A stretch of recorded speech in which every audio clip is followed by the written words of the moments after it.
নমস্কার। আমি doctor Manojendra Narayan Bhattacharya, consultant ENT head and neck surgeon. আমি না কয়েকদিন বলতে 2-3 দিন আগেই একটি কাজে আমি কলকাতার বাইরে গেছিলাম, এবং কলকাতার বাইরে যখন হাইওয়ে দিয়ে যাচ্ছিলাম, দুদিকে তো সবুজ ধান গাছে ভর্তি, কাশফুলে ভর্তি, মেঘের যে খেলা, সেটার মধ্যে আবার কালো কালো মেঘও কিছু দেখা যাচ্ছিল, অপূর্ব লাগছিল। তখনই হঠাৎ ঠিক করলাম যে একটা বিষয় নিয়ে আমরা আলোচনা তো করতেই পারি। পুজো তো আসছে, তাই না? দুর্গাপুজো আসছে, যেটাকে আমরা বলি ঢাকে কাঠি তো প্রায় পড়েই গেল। তো এবার যে কোনো উৎসব যখন আসে, আর বাঙালিদের মধ্যে পুজোর মতন উৎসব যখন আসছে, তখন তো আমাদের সুস্থ থাকতেই হবে। পুজোর আগে নানাবিধ সমস্যা হতে পারে, এবং পুজো এই উৎসব পালনের সময় কিন্তু কিছু কিছু সমস্যা হতে পারে। সেই সমস্যাগুলোকে আমরা যদি চিহ্নিতকরণ করি এবং সেইটার থেকে সুস্থ থাকা যায় যেভাবে, সেটা নিয়ে যদি আলোচনা করি, তাহলে কিন্তু আমার আপনার সকলেরই পুজোটা ভালো কাটবে বলে মনে হয়, তাই না? সেই কারণেই আজকের আলোচনা। পুজো আসছে, সুস্থ থাকুন, কি করতে হবে। দেখুন, কি কি সমস্যা হতে পারে। প্রথম কথা হচ্ছে হলো, এই সময়টা আমরা কি বলি, ভাদ্র আশ্বিনের রোদ, একটা কথাই আছে কিন্তু, চড়া রোদ, হঠাৎ করে আবার বৃষ্টি পড়া আরম্ভ করে। আম, মেঘ করে আসে, বৃষ্টি পড়ে, তার মানে কি, একটা টেম্পারেচার অল্টারেশন হয়। এই যে টেম্পারেচার অল্টারেশন হয়, কিংবা আমরা হঠাৎ করে ভিজে যাই, কিংবা রোদ থাকলো প্রচন্ড ঘাম হয়, এই ঘামে বাইরে বেশিক্ষণ থাকার পরে হঠাৎ করে আমরা এসির মধ্যে ঢুকে পড়ি, কিংবা ফ্যান চালিয়ে ফেলি, এইগুলোতে আমাদের কিন্তু একটু, যেটাকে আমরা আক্ষরিক অর্থে বলি সর্দি গরমে কিংবা ঠান্ডা লেগে যাওয়া, এই ব্যাপারটা হতে পারে। আসলে এটা হয় কেন? এই সময়টা সিজনাল কিছু ভাইরাস, সেগুলোও আবার শক্তিশালী হয়ে ওঠে এই ওয়েদার চেঞ্জের জন্য। এই ওয়েদারটা তাদেরকে বড় করার জন্য, তাদের বৃদ্ধি পাওয়ার জন্য কিন্তু একদম অ্যাপ্ট ওয়েদার। এই ওয়েদারটা তাদেরকে সাহায্য করে বৃদ্ধি পাওয়ার জন্য। তো তাহলে এই রকম যখন একটা ওয়েদার তারা পায়, এবং আমরাও যখন ঘেমে যাই, আবার ঘরে ঢুকি, ঢুকে নিয়ে ফ্যানের নিচে আমরা এসে নিয়ে বসি, এই সমস্যাগুলো হয়, তখন কিন্তু এই ভাইরাসের প্রকোপটা প্রচন্ড ভাবে আসে।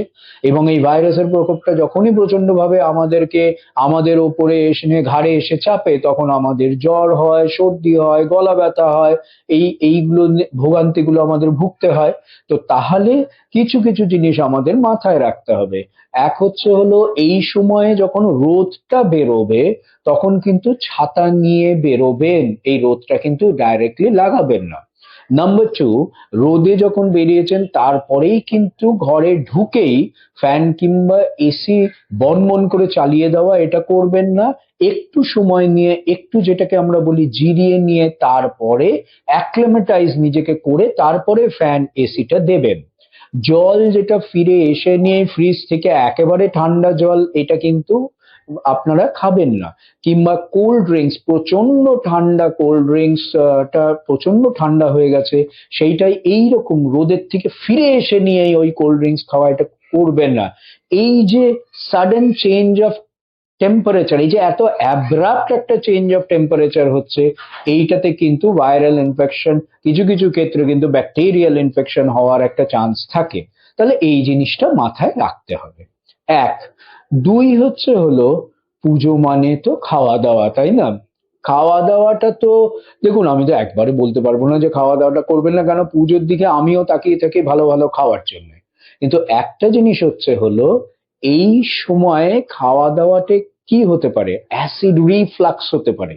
কারণ বেশি পরিমাণে খাওয়া, কিংবা ভাজাভুজি, কিংবা এমন জিনিস খাওয়া যেটা অ্যাসিডিটি হতে পারে, এই জিনিসগুলো খেলে কিন্তু অ্যাসিড রিফ্লাক্স হবে। অ্যাসিড রিফ্লাক্স যদি হয়, তাহলে পরের বেলার খাওয়া কিংবা পরের দিনের খাওয়াটা তো ভেস্তে গেল। আর তাছাড়াও যেটা হয়, অ্যাসিড রিফ্লাক্স থেকে গলাতে একটা অস্বস্তি হয়, গলা ব্যথা হয়, বমি হতে পারে, স্বরের পরিবর্তন হতে পারে। এই অ্যাসিডটা উঠে এলে পরে স্বরযন্ত্র যেটা আছে সেটাকেও ভিজিয়ে দেয় অ্যাসিডে, একটা ইনফ্লামেশন কিংবা প্রদাহ হয় এবং তার থেকে কিন্তু ভয়েসের একটা চেঞ্জ হয়। তাহলে অ্যাসিড রিফ্লাক্সটা যাতে না হয় তার জন্য কি কি করতে হবে?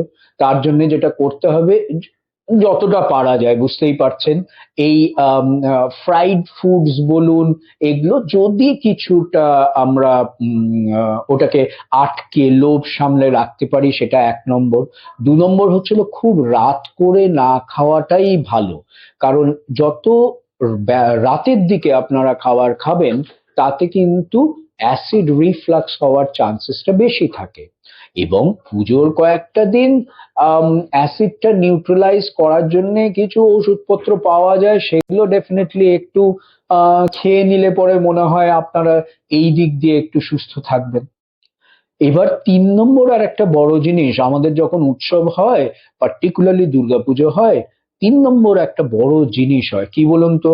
আমরা সবাই তো গান শুনতে ভালোবাসি, প্যান্ডেলে প্যান্ডেলে একটা গান হতেই থাকে, এবং এই গান, তার যে সাউন্ড লেভেলটা মাত্রাতিরিক্তও এক এক সময় হয়ে যায়, যেটা শুনতে ভালো লাগা তখন সেই জায়গার থেকে একটা অস্বস্তি বোধ হওয়া সেই পর্যায়ে অব্দিও পৌঁছে যায়। সেইটার দিকে তো খেয়াল রাখতে হবে। আর তার সঙ্গে ঢাক না বাজলে কিন্তু পুজোর ওই যে আমেজটা পাওয়া যায় না।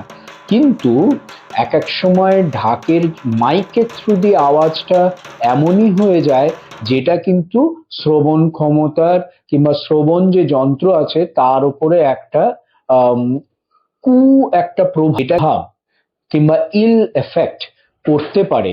তো সেই জায়গাটাতে ডাইরেক্ট এক্সপোজার টু সাউন্ড, এটাও আমাদের দেখতে হবে যে যাতে না হয়।